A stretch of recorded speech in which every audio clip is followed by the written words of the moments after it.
I said I was going to start delivering from a darker side because I believe power lies there.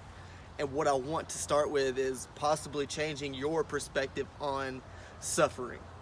Because a lot of people say they suffer, talk about their suffering, but I want to go back, and I'm not going to go back 100,000 years ago where they were fighting tigers with sticks. I'm going to go the past few hundred years. Let's start with people coming to America.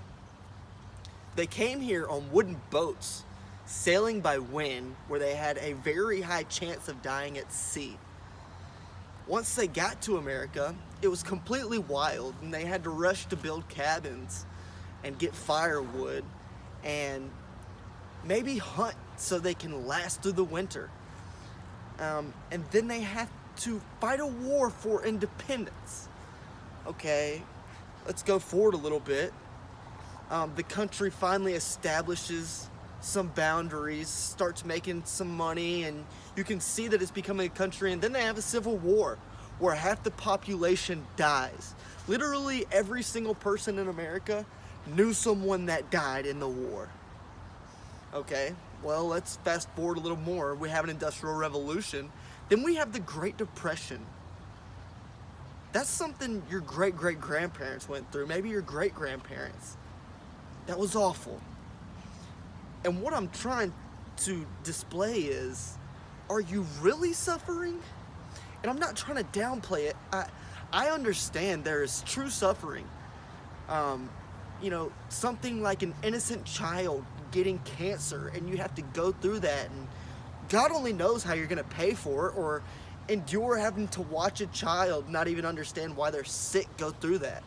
I know there's still suffering, but what I'm proposing is, this is the first time in humanity where I believe a large majority of people go through life without having to truly suffer. Because if you look at it on a large scale, humanity itself has been a tragic trilogy of suffering over and over and over, and it's all led up to this point.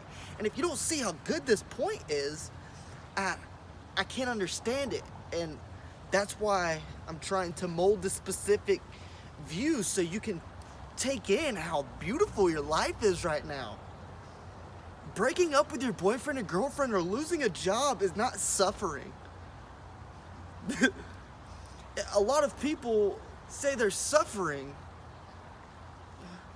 If you make over $37,000 a year, you're in the richest 1% of the world. You can be a pizza cook and make that in America. What you need to understand is, when you do face suffering, because you will, don't let people tell you you're not gonna face suffering, because you're going to. Don't try to protect people and say everything's gonna be okay. You're gonna face some shit in your life. But what you need to do is first take a perspective on it and say, how bad am I truly suffering? Because you're not the only person in the world that's ever suffered. So go ahead and take an account. Okay, I'm suffering. Well, once you establish that, it's true suffering and everybody has their reasons, I'm not trying to downplay any reasons, you just start thinking, how can I make it to the next day? And if you can't think of how you can make it to the next day, think of how can I make it through the next 12 hours? How can I make it through the next hour or the next 30 minutes? Just not having to suffer.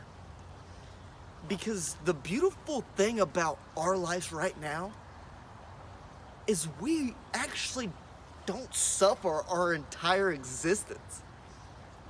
You live in the greatest point of humanity ever. And I just don't want you to blow it thinking you're suffering and playing the victim, because here's the thing about playing the victim. It doesn't help anybody.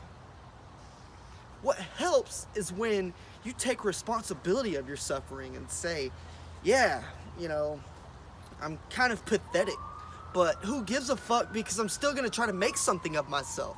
I'm still gonna try to go be strong for my family. Think about how bad you really are suffering and think what you could do if you just took responsibility of your life.